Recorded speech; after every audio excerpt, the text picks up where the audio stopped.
현대어 성경 히브리서 6장. 이제는 그리스도교의 초보 진리를 배우느라 같은 자리에서 언제까지나 맴드는 일은 그만두고 더 깊은 진리를 배우는 자리로 나아가십시오. 또한 이해력을 키워서 건장한 교인의 품격을 갖추도록 하십시오. 착한 일을 해서 구원받으려는 어리석은 생각이나 하나님을 믿어야 한다는 필요성만 가지고 떠드는 일에 더 이상 귀 기울이지 마십시오. 세례와 성령의 은사와 죽은 자의 부활과 영원한 심판에 대해서도 더 이상 가르침을 받을 필요가 없습니다. 주께서 허락하신다면 이제는 다음 단계로 나아가야 합니다. 여러분은 어쨌든 복음을 이해하고 하늘에서 내리신 기쁨을 맛보았고 성령도 받았습니다. 그리고 하나님의 말씀이 얼마나 선하신가를 알고 앞으로 올 세계의 힘을 피부로 느꼈습니다. 그런데도 계속 하나님께 등을 돌린다면 다시는 주께 돌아설 수 없게 됩니다. 만일 여러분이 그리스도를 부인하거나 모욕하거나 사람들 앞에서 욕되게 한다면 그것은 하나님의 아들을 다시 십자가에 못 박는 셈이니 여러분은 어떤 회개로도 새 사람이 되기 어렵습니다. 밭에 충분한 비가 내려 농부가 많은 곡식을 거두게 되었다면 그 밭은 하나님의 복을 경험한 것입니다. 그러나 밭이 가시나무와 엉겅퀴로 뒤덮인다면 그 밭은 쓸모없게 되어 불에 타고 말 것입니다. 사랑하는 형제들이여, 그렇다고 이 말이 여러분 모두에게 적용된다고는 생각하지 않습니다. 나는 여러분 각자가 구원에 합당한 열매를 각각 맺고 있다고 확신합니다. 하나님은 결코 불공평하신 분이 아닙니다. 여러분이 하나님을 위해서 열심히 일해왔고 또 예나 지금이나 한결같은 그분의 자녀들을 도움으로써 하나님을 사랑하고 있다는 것을 나타내고 있는데 하나님께서 어떻게 잊어버릴 수 있겠습니까? 우리는 여러분이 이 세상에 있는 동안 언제나 다른 사람을 사랑함으로써 충분한 보상을 받게 되기를 염원하고 있습니다. 그러니 여러분은 그리스도인이 된 것을 따분해하거나 영적으로 태만하거나 무관심에 빠져서는 안 됩니다. 오직 강한 믿음과 인내로 하나님께서 약속하신 것을 상속받은 사람들을 본받으십시오. 아멘. 하나님의 확실한 약속, 아브라함에게 주신 약속을 생각해 보십시오. 하나님께서는 자신보다 더 높은 이가 없기 때문에 자기 이름으로 맹세하시며 몇 번이나 아브라함에게 복 내리시고 그에게 아들을 주셔서 위대한 민족의 조상이 되게 하시겠다고 말씀하셨습니다. 아브라함은 하나님께서 약속하신 대로 아들 이삭을 주실 때까지 인내를 가지고 기다렸습니다. 사람들은 어떤 약속을 지킬 의지와 또 만일에 그것을 어겼을 때는 어떠한 벌이라도 달게 받겠다는 각오를 표시할 때 자기보다 더 위대한 분의 이름을 걸고 맹세합니다. 그렇게 하면 나중에 가서 어떠한 논쟁도 할 수 없게 됩니다. 하나님께서도 자신의 이름으로 맹세하심으로써 인간을 구원하시려는 그 약속이 완전하다는 것을 보증하셨으며 그분의 계획이 변경되지나 않을까 하는 염려는 조금도 할 필요가 없도록 하셨습니다. 하나님께서는 약속과 맹세를 동시에 다 우리에게 주셨습니다. 이 둘은 우리가 완전히 믿을 수 있는 것입니다. 하나님은 거짓말을 하실 수 없기 없는 분이기 때문입니다. 그러므로 구원을 찾아 하나님께 피하여 온 사람들은 하나님께 이러한 보증을 받고 새로운 용기를 얻을 수 있게 되는 것입니다. 그리고 하나님께서 약속하신 그 구원을 조금 더 의심 없이 확신할 수 있게 되는 것입니다. 반드시 구원받는다고 하는 이 확고한 희망은 마치 우리 영혼을 이끄는 튼튼하고 믿을 만한 닷과 같아서 우리를 하늘의 지성소 안에 계신 하나님께 이르게 해줍니다. 그리스도께서는 이미 그 지성소에 들어가 계십니다. 그리고 멜기세덱의 반열에서는 영예로운 대제사장으로서 우리를 위하여 중보의를 하고 계십니다. 아멘. 7장 멜기세덱의 대제사장직. 멜기세덱은 셀렘 왕으로서 지극히 높으신 하나님의 제사장 일을 겸하고 있었습니다. 그래서 아브라함이 여러 왕들과 싸워 이기고 돌아왔을 때 그를 맞아 축복해 주었습니다. 그때 아브라함은 전리품 10분의 1을 멜기세덱에게 바쳤습니다. 멜기세덱이라는 이름은 정의를 뜻하고 나라 이름인 살렘은 평화를 뜻합니다. 그 이름의 뜻대로 그는 정의의 왕인 동시에 평화의 왕이기도 합니다. 멜기세덱에게는 아버지도 어머니도 없으니 족보 또한 없습니다. 그는 출생도 사망도 없어서 그 생명이 하나님의 아들과 같으며 영원한 제사장 일을 맡아보는 사람입니다. 멜기세덱이 얼마나 위대한 인물인가를 곰곰이 생각해 봅시다. 첫째, 그는 하나님께서 제일 먼저 택하신 사람이라는 점입니다. 그래서 대선조인 아브라함까지도 멜기세덱에게 전리품의 10분의 1을 바친 것입니다. 만일 멜기세덱이 레위 가문의 제사장이라면 아브라함이 그렇게 한 것에 대해 조금도 이상해할 것이 없겠지요. 하나님의 백성은 그들의 친족인 제사장들을 위해 수입의 10분의 1을 주어야 할 의무가 율법으로 제정되어 있기 때문입니다. 그러나 멜기세덱은 아브라함의 후손이 아니었는데도 아브라함에게서 10분의 1을 받았습니다. 둘째, 멜기세덱이 위대한 아브라함을 축복했다는 점입니다. 누구나 아는 대로 축복하는 사람은 언제나 축복받는 사람보다 더 위대한 사람입니다. 셋째, 똑같이 10분의 1을 받은 유대인 제사장들은 장차 죽을 인간이었지만 멜기세덱은 영원히 살아있다고 전해지고 있습니다. 넷째, 레위도 10분의 1을 받는 이스라엘 사람이었지만 결국 아브라함을 통해서 멜기세덱에게 10분의 1을 준 셈입니다. 레위가 아직 태어나기도 전에 멜기세덱에게 10분의 1을 준 아브라함이 그의 조상이기 때문입니다. 다섯째, 만일 이스라엘의 제사장들과 그들의 율법이 우리를 구원할 수 있다면 왜 하나님께서는 아론의 지위와 동등한 제사장이 아니라 멜기세덱과 같은 지위의 제사장인 그리스도를 보내셨겠습니까? 이스라엘의 제사장들은 모두 아론의 지위를 계승한 사람들이 아닙니까?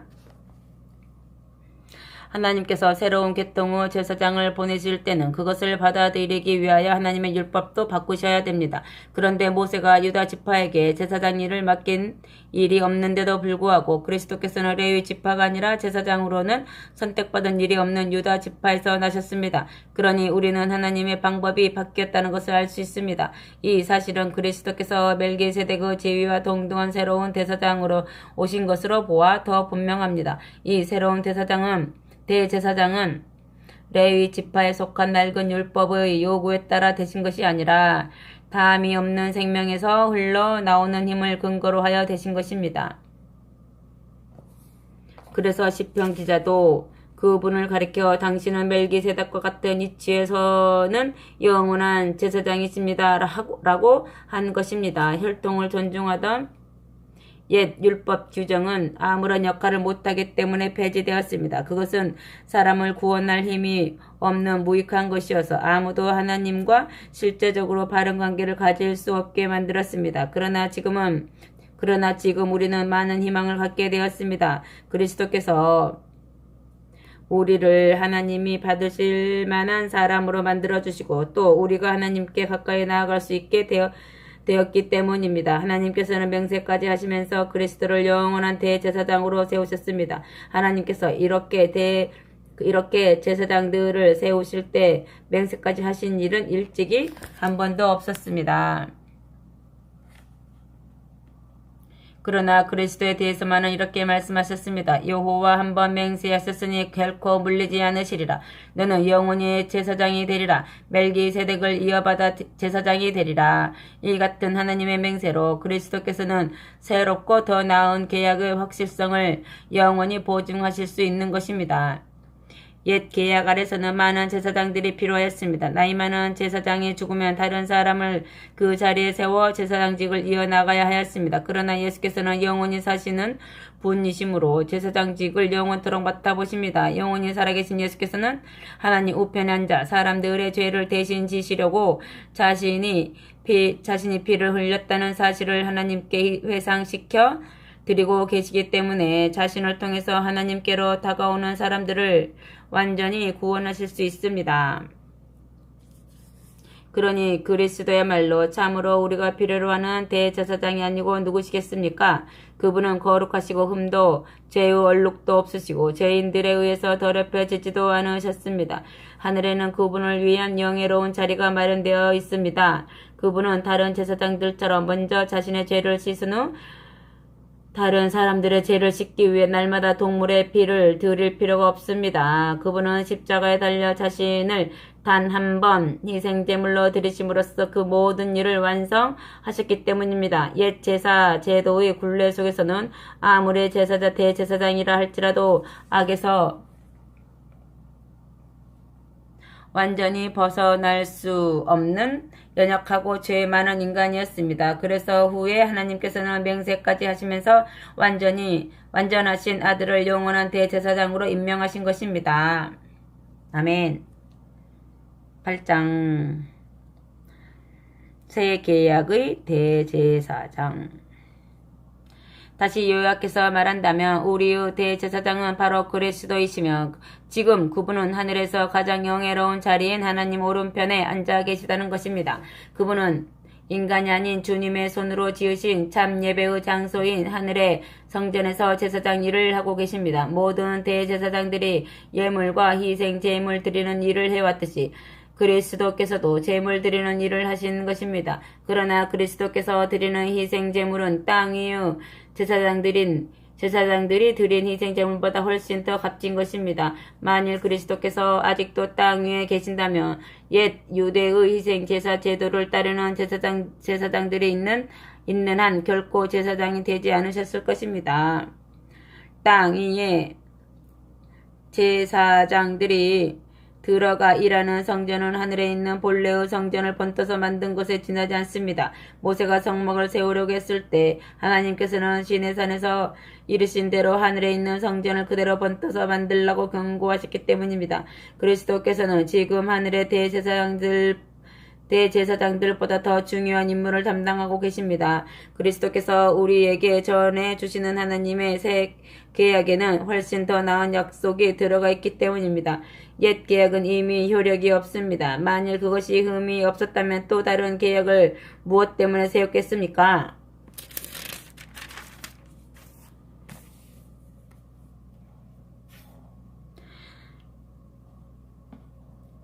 하나님께서는 옛 계약에서 흠을 발견하시고 다음과 같이 말씀하셨습니다. 내 백성아, 너희는 똑똑히 듣고 알아라. 이제 얼마 있지 않으면 내가 이스라엘과 유다 백성 전체를 상대로 새 계약을 체결하겠다. 물론 내가 그들의 조상들과도 계약을 체결한 일이 있었으나 이번에는 그것과 아주 다른 새 계약이다.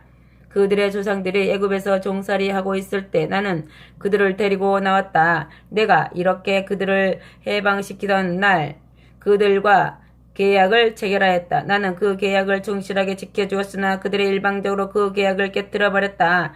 그래서 나는 그들을 미워하고 징계하였다. 그러나 이제 내가 이스라엘 백성과 체결하려는 새 계약은 계약 자체가 완전히 옛것과 다르다. 이 계약은 내가 각 사람과 개인적으로 체결하겠다. 나는 이제 나의 새 계약을 돌판에 서서 그들에게 주지 않고 그들 각자의 마음과 양심에 새겨놓겠다. 나는 이렇게 내 법을 그들의 가슴 속에 새겨놓고 그들의 부드러운 살과 피 속에 넣어주어 나는 그들의 하나님이 되고 그들은 나의 백성이 되도록 하겠다. 그러면 아무도 다른 사람을 훈계할 필요가 없고 아무도 자기 형제에게 주님을 알고 두려워하라고 말하지 않을 것이다. 그때는 가장 천한 사람에서 가장 존귀한 사람에 이르기까지 모든 사람이 내가 누구인가를 알 것이기 때문이다. 이렇게 모든 사람이 나를 알 때가 오면 나도 모든 인간의 불순종과 반역을 용서하고 더 이상 인간의 악행과 허물을 기억하지 않을 것이다. 이것은 내가 온 세상의 주인으로서 하는 말이다. 이처럼 하나님께서 우리 조상들에게 주셨던 옛 계약을 새 계약으로 바꾸시면서 이렇게 새로운 약속을 하셨습니다. 따라서 이제 옛 계약은 전혀 필요하지 않은 것입니다. 그것은 단지 구시대의 유물일 뿐입니다. 아멘. 9장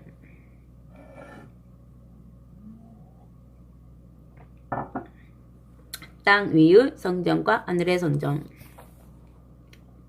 맨 처음 하나님과 그분의 백성 사이에 맺은 계약에도 물론 예배 규정과 예배 장소에 대한 약속이 있었습니다. 말하자면 그 천막 안에는 구분된 두 개의 방이 있고 그 첫 번째 방에는 금등잔과 진설병을 얹어 놓은 상을 두었습니다. 이곳을 성소라고 불렀습니다. 그리고 성소 안쪽 휘장으로 가려 놓은 방을 지성소라고 해서 그 명당과 순금으로 전체를 입힌 계약궤를 두었습니다. 그 궤 안에는 십계명을 기록한 두 돌판과 만나를 넣은 그 항아리와 싹이 돋은 아론의 지팡이가 들어있었습니다. 이 상자 위에는 그룹이라 불리는 하나님의 영광을 수호하는 천사들의 형상이 큰 날개를 펴서 그 황금개의 뚜껑을 덮고 있는 모습이 새겨져 있었습니다. 이 뚜껑을 속죄판이라 불렀습니다. 그러나 이제 더 이상 자세하게 설명할 필요는 없을 것입니다. 이상과 같은 것이 갖추어진 성막 안에서 제사장들은 필요할 때마다 첫 번째 방을 드나들며 그들의 직무를 수행하였습니다. 그러나 그 안쪽에 있는 방에는 대제사장만이 1년에 단 한 번 그것도 혼자서만 들어갈 수 있었습니다. 그때는 모든 백성의 죄는 물론 자신의 허물과 죄를 용서받기 위한 제물의 피를 가지고 들어가 뿌렸습니다.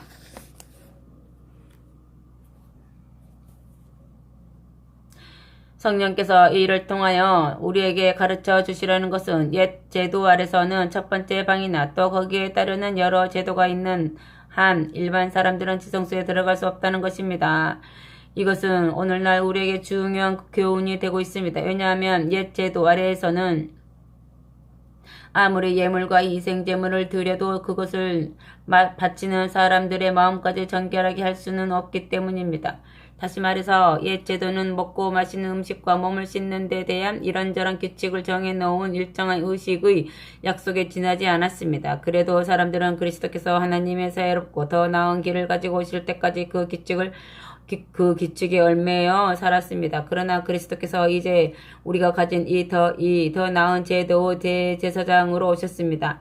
그리고 사람의 손으로 지은 것이 아닌, 다시 말하면 이 세상에 속하지 않은 하늘의 더 위대하고 완전한 성전으로 들어가셨습니다. 그리스도께서는 단 한 번 안쪽에 있는 지성소에 들어가 피를 뿌리셨습니다. 그 피는 염소나 송아지의 피가 아닙니다.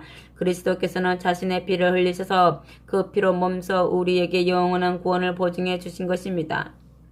만일 옛 제도 아래서 황소나 염소 피와 암송아지의 제가 사람들의 몸을 죄악에서 씻어낼 수 있었다면 하물며 그리스도 피가 우리의 마음과 생활을 변화시킨다는 것은 더욱 확실한 일 아니겠습니까? 그리스도 희생은 옛 율법에 얽매여 있는 고통에서 우리를 해방시켜 살아계신 하나님을 기쁜 마음으로 섬기도록 만들어 주십니다. 그것은 영원히 살아계시는 성령의 도우심으로 티끌만한 죄도 흠도 없으신 그리스도께서 기꺼이 하나님께 자신의 몸을 들여 우리 죄를 대신해서 죽으신 덕분입니다. 그리스도께서는 이처럼 새로운 계약을 가지고 오셨습니다. 그리고 옛 제도 아래서 범한 죄의 형벌에서 인간을 구원하시려고 죽으셨기 때문에 그분에게 초청받은 사람들은 모두 하나님께서 약속하신 놀라운 복을 영원히 받으시게 될 것입니다.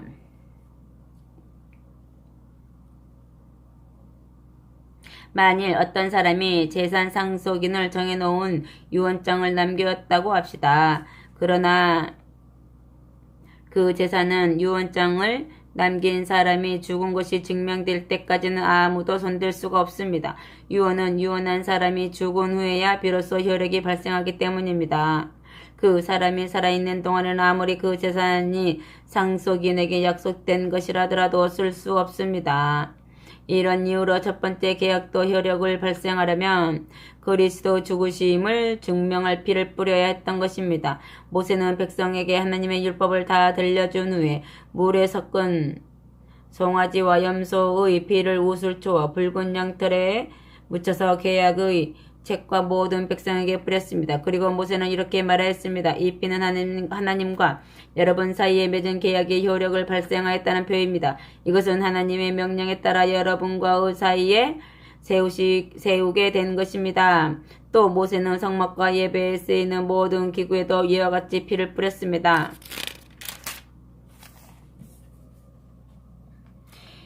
옛 율법 아래에서는